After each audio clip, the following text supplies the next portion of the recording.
Here's one that actually kind of surprised me a little bit. Upskirting now a crime after women's campaign. You mean it wasn't before? Like, I didn't know that.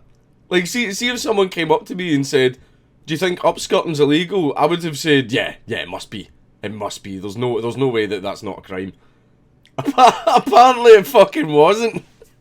But like, it's one of these things that you could have just safely assumed. Yeah, that must be illegal. That absolutely has to be illegal. Nope. Apparently, it wasn't. Apparently, it wasn't a crime. Upskirting is now a criminal offence in England and Wales after a camp. So not in Scotland.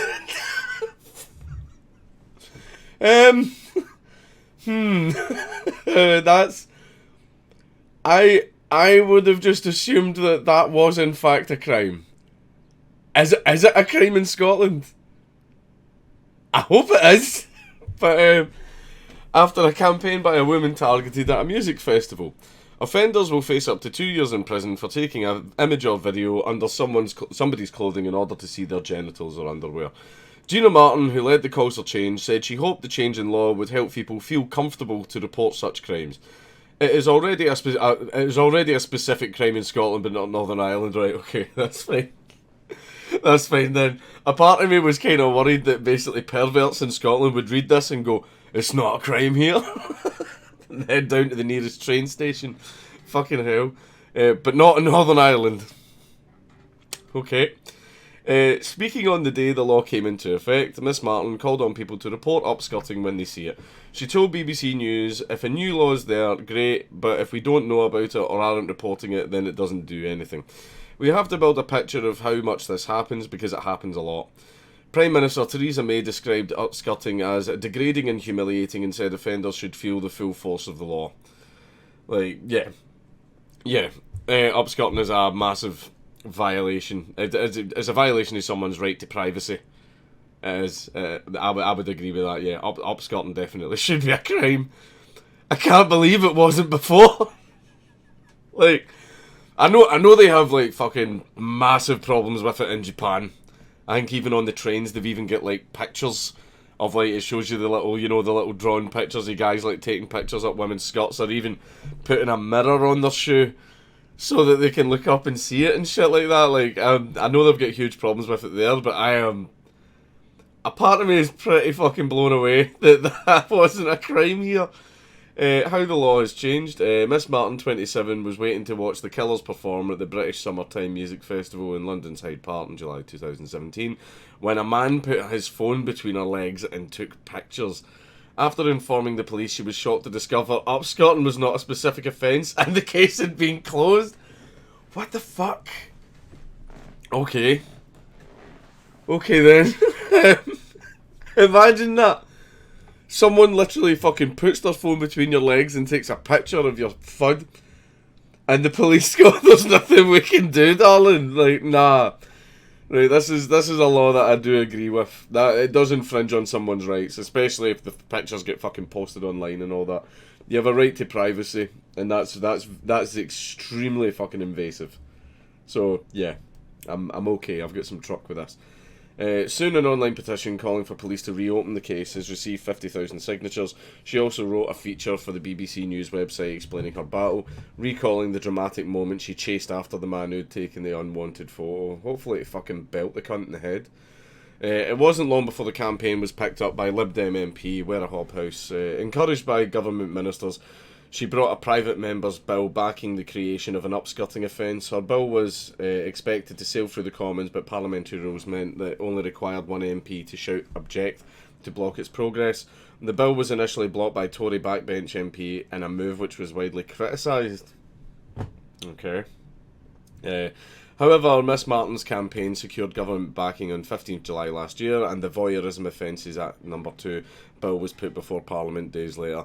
I'm going to hope that it's a case of, say for example, if you're with your friends at a music festival and you're like taking a selfie with your friend and there's like girls in the background, like I'm hoping that's not going to be included, but I hope it's going to be included where if a girl sitting across from you, you're trying to take a photo of her cleavage or you're trying to take a photo up her skirt. I'm hoping it is just that. I'm hoping it's not going to be, if you accidentally catch somebody in the background or something like that. I don't imagine they would put that in it. No, wait a minute. Nah. I'll read the bill. I'll read the bill first. The new legislation was approved in the House of Lords and has now passed the formality of royal assent to become law. At this time, Miss Martin said, "To the outsider, the ordinary person, law and politics are complex and daunting, but both are penetrable if you believe in yourself and find the right support." She said the experience had been a steep learning curve on how the political system works, but that the decision was politics and society at its best.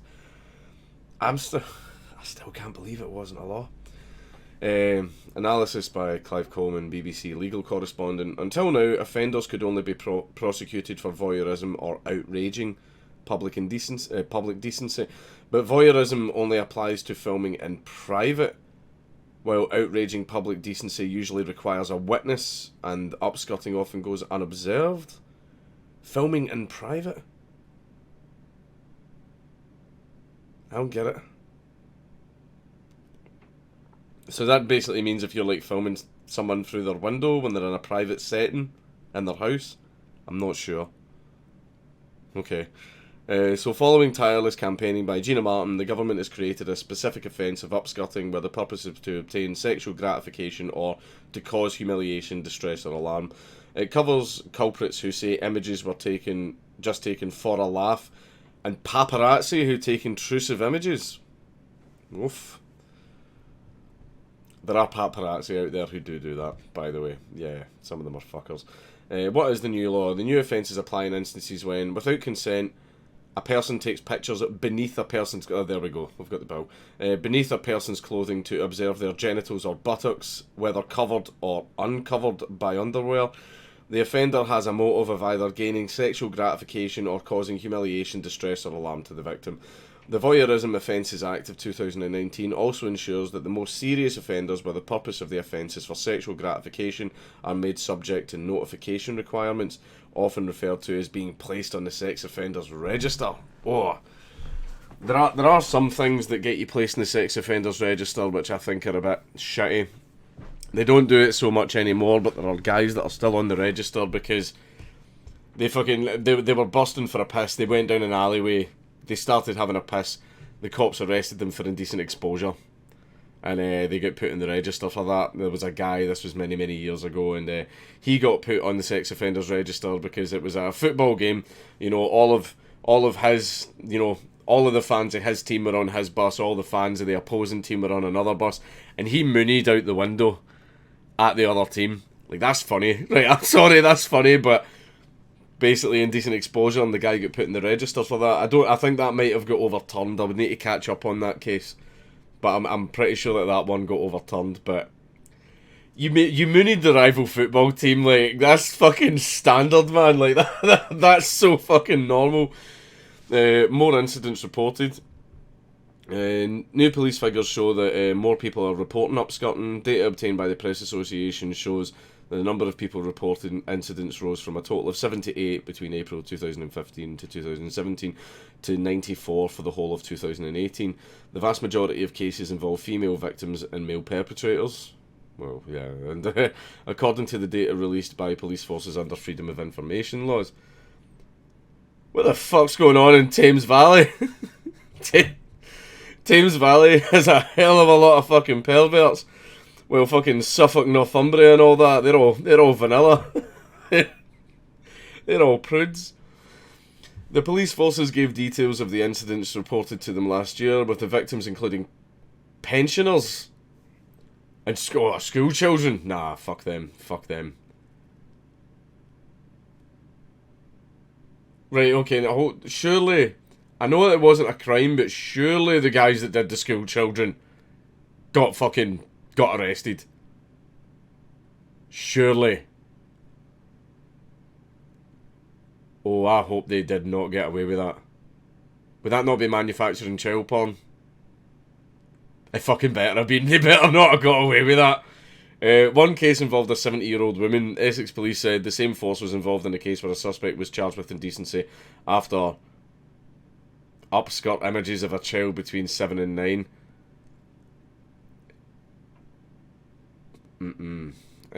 Campaigners from a children's charity Plan International UK suggested that the problem could be more widespread than the official figures. So, the charities show the research was surveyed 1,004 girls in the UK aged between 14 to 21, found that 1 in 10 girls have experienced upskirting and 52% didn't tell anyone what happened to them.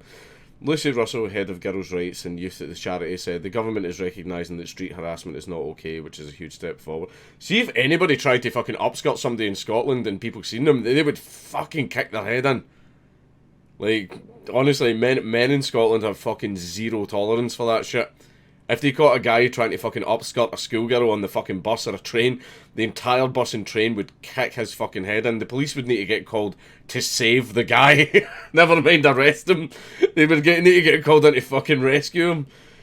However, street harassment has become normalised, so normalised that girls are telling us they aren't speaking out about it because they're too embarrassed to think or they won't be taken seriously. She suggested more action should be taken at a local level to encourage women to report offences. I'm not really interested in the rest of it. But still, I am surprised that wasn't already a law. Like, I didn't fucking know that. But, yeah. I kind of hope the guys that did it to the fucking school kids get charged, but...